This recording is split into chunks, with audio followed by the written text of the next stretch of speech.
bobby pin on my shirt. Hello guys, welcome back to my channel. I look like an actual peacock right now because my hair is it's in a weird spot, and I'm trying not to straighten it right now. So that's why it looks like a rat's nest, and yep. So today I'm going to be doing another story time video, and oh boy, I know how people love story timers. And quite honestly, every story time video I've ever made, I haven't exaggerated just because I don't really feel a need to. So that's my little disclaimer. A lot of people give me a lot of crap for making these kinds of videos. Why I don't make them very often is because I don't always have crazy stuff to talk about. So today's story time is going to be about the time that I legitimately had a stalker. Something that often comes from doing internet things is that people will try to find your address, and that's what we're going to be talking about today. So let's just get right into the news. So I'm going to say this took place in about August or July of 2015. And at this time, I was very new to YouTube. When I first started my YouTube channel, I had my personal email listed as the contact email. So I often got a lot of viewers like messaging me through that email. And so one day I was checking my email, you know, la da da da da, whatever. I got an email from this person. I'm not gonna say their name. Let me pull up the email and I'll put screenshots in the video as well. There are some things I won't show because it would give a dead giveaway of where I used to live, but I will show you some of the creepy emails that he sent me. Just scrolling through my email, just trying to see like if there was anything interesting in there, but nope, did not find that. Instead, what I found was a man. The name felt fake to me. Like, it just didn't sound like an actual name. And they asked me if I lived in a house on X Street and X Street. I was extremely creeped out, and immediately I was shook because not only did he like perfectly nail where I lived, but I didn't know who he was. He just like randomly emailed me and knew exactly where my house was, and I was really, really freaked out. So I was dumb and I emailed him back and I said, no, why?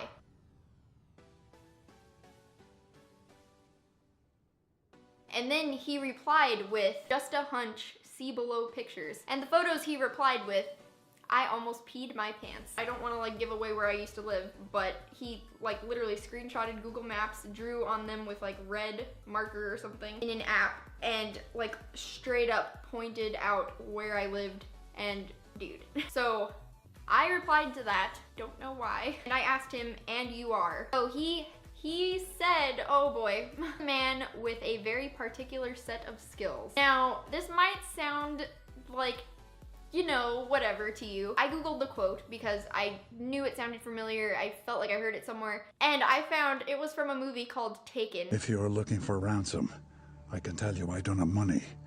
But what I do have are a very particular set of skills. If you've never seen that movie, go watch it, and then you'll know why I'm freaked the hell out. I was freaked out, I'm not freaked out anymore, but you know, pretty much like kidnapping. And so, at that point, I could not, I was shook. I didn't reply because why would you reply to that? He then sent me his phone number along with another email that said, we will talk. So that entire night, I was completely terrified and I was really freaked out. I was scared that he was like in my city, like he knew where I lived. And I didn't get anything else from him that night until the next day. I checked my email, and to my sweet surprise, my Prince Charming had messaged me back. Technically, I could be sharing this info with your fans unless I get a text. So pretty much what he's saying is he's threatening to leak my address to my viewers if I don't text him.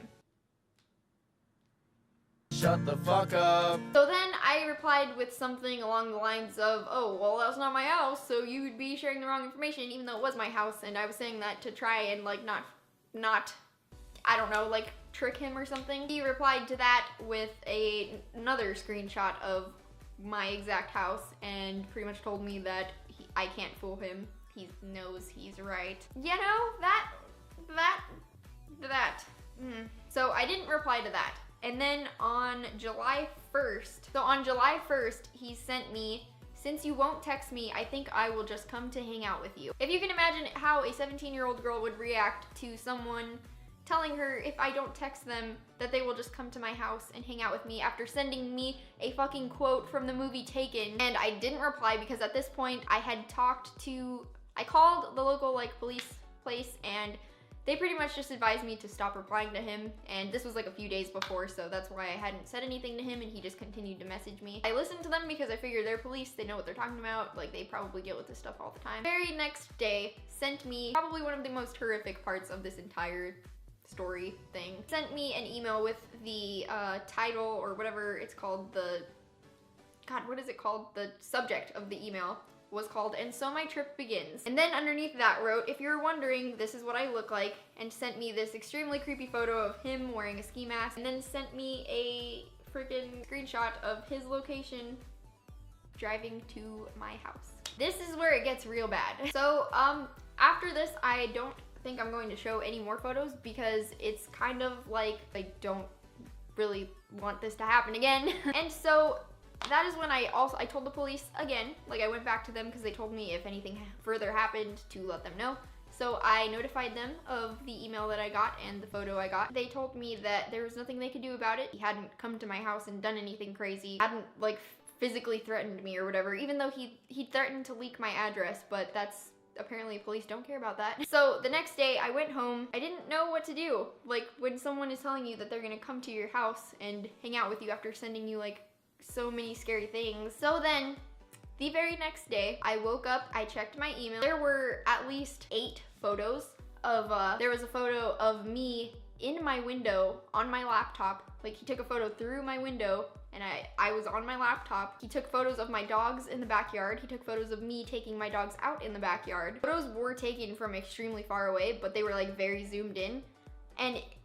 But like how long do you wait outside of someone's house to take pictures of them? So as soon as I saw those, I like ran downstairs and I told my sister. And once again, we had the police come over to our house. And this time, since there was actual like evidence of someone like stalking me, literally, they pretty much gave me a like email to send to him telling him that I had notified the police and he needs to like seize all contact or whatever, blah blah blah. They said pretty much since he didn't try to break into my house or like harm me or anything, that they couldn't technically like go on a witch hunt for him or whatever, which I understand, but it was still very scary. And so I sent him the email that I had contacted the police, the exact email that they told me to. And the next day, the very next day after me sending him that email, he replied with an email with the subject called "I'm sorry." But it said, "I'm sorry, I took this way too far. I was just a fan who wanted attention. I got my attention. It was just negative attention. I would not have liked it if someone were to do this to me. I want to assure you I'm nowhere near where you live. Liar, you took pictures. I have no intention of hurting you in any way. I don't blame you if you don't respond to this. I don't even blame you if you don't open it. I just want you to know I'm sorry." So then that was that entire situation. Until September 2nd, 2016. He sent me another email. I moved out of state. I got my own apartment in California and blah, blah, blah. Like, I was a completely different place. I didn't think about this situation forever. "Hi, I forgot how awful and creepy I was with this. I'm so sorry. I never realized how much things like this can scare people." What? In this type of situation, I feel like that genuinely kind of did scar him for life because he scared someone so much to the point that they needed to go to the police, and I did not feel safe in my home. I didn't feel safe anywhere because I felt like he was watching me or he would know where I was going. My SD card ran out of space, so I need to wrap this up. But yeah, as I was saying, moral of the story, don't stalk people. If there's a YouTuber that you enjoy watching and you like them and want to be their friend or talk to them, then just tweet them or comment on their Instagram, comment on their YouTube or whatever. If you enjoyed this video, please give it a big thumbs up and subscribe to my channel. Also hit the little notification bell because YouTube likes to not put my videos in the sub box. So if you would like to follow me on any social media, I have Instagram, Twitter, Snapchat, Facebook, and YouNow. All of those will be in the description box below. Go check them out and follow me if you please. And yeah, let me know in the comments what video you'd like me to make next. And I don't know why I'm showing you my foot, but there it is. So yeah, thank you guys very much for watching. I love you very much, and I will see you again very, very soon. And